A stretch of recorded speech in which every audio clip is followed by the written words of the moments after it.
Bert is a great role and everything, I went on, but I'm positive you'll miss getting your face smeared with green during As Long as You're Mine. Oh, no doubt, said Nick. He doesn't really have that thick of an accent, but what are you going to do? Post-workout, the four of us took the elevator to Nick's apartment, where we squared things away, cleaning the floors and surfaces while episodes of Family Guy played on Nick's flat screen. As a thank you, Nick gave Marshall and me a gift card to a wine shop and every last one of his Costco-bought toilet paper rolls, which numbered 28.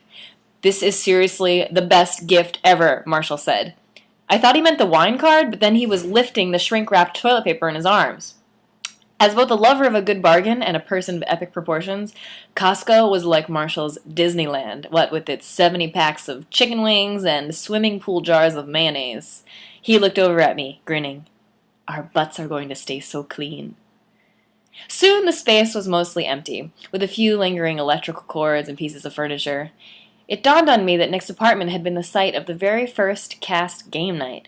Itai had been dog-sitting for Nick, while the rest of us had invited ourselves over, eating Nick's tortilla chips, playing his Xbox, and talking to his dog in Sean Connery voices, while Chris Hansen brought truth and moral justice to America. Time flies, my cliched interior monologue thought, as I emptied a dog hair-filled dustpan into the trash.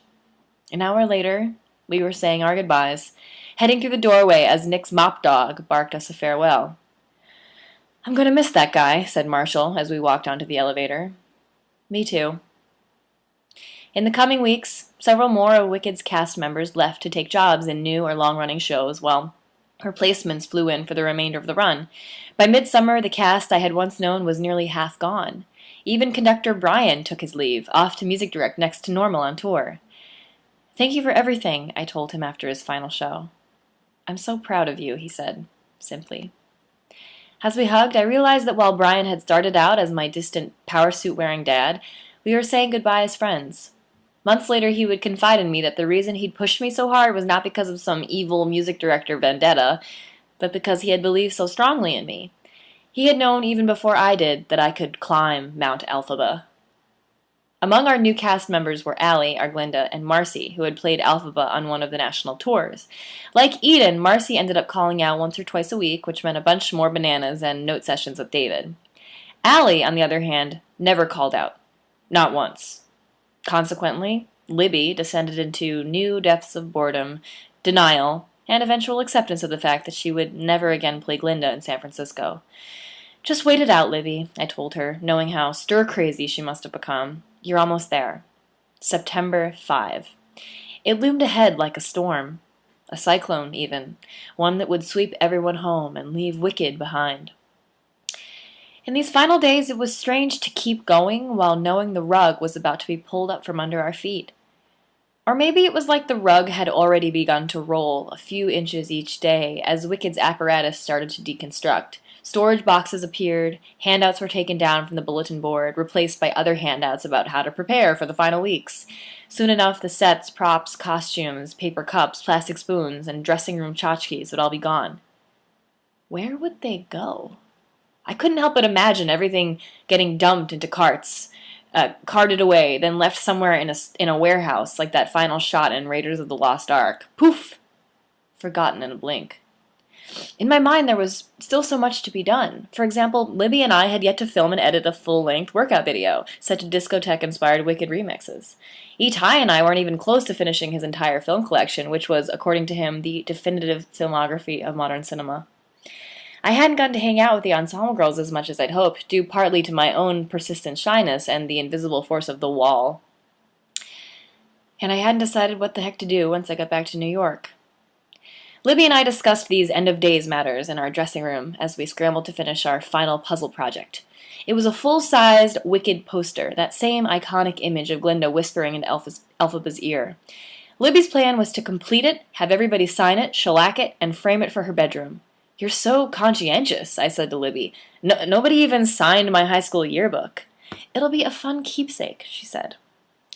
Also helping with the puzzle was first violinist Carrie from Game Night, who visited our standby dressing room at every intermission. He was a true puzzle whiz, somehow able to distinguish all-black pieces from other all-black pieces. To do this, he painstakingly categorized each piece by how many holes or pegs it had, placing it in the appropriate row and column with all the pieces facing the same direction. It was neurotic, but genius, since before that, our puzzle-building technique consisted of me shouting things like, "I think I found the piece that looks like a whale!" Only 3 weeks from closing night, and the puzzle was nearly complete, with 1 or 2 patches missing around the border. "Go on without me, ladies," Carrie said. "I have to get back to the pit." "We won't finish until you come back," Libby called to him as he made his noble exit. "The hell we won't," I said. "This puzzle is the bane of my existence." Yes, the puzzle was our final dressing room frontier. Excepting our wicked remix workout video, we'd exhausted all activity options. We'd even done a witch switch, wherein we donned each other's Alphaba and Glinda costumes and wigs, while I painted Libby green, and she bedazzled me in pink makeup. But those days were behind us, and the puzzle was our last great push to the end. It was time to make something of this whole experience. All we had to do was assemble those last few pieces. "Have you found an apartment in New York yet?" I asked Libby as she got on her hands and knees to look under the couch.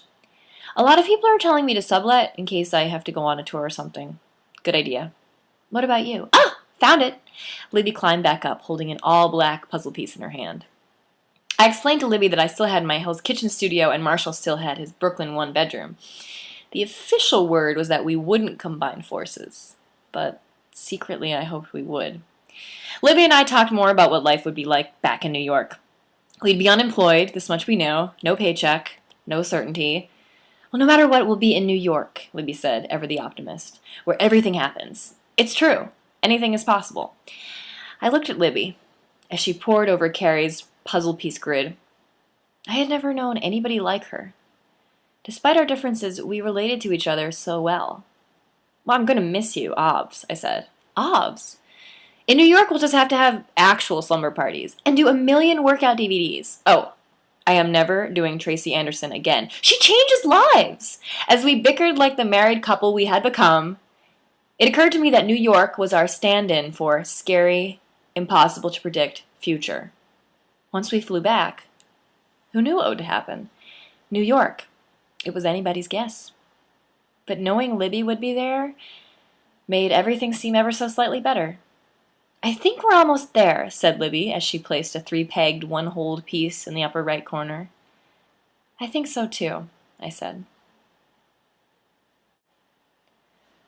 1 week before closing, Marshall's strapping brother Dave visited us. Dave was 1 year younger than Marshall and looked exactly like him, only taller and lankier with a mischievous glint in his eye.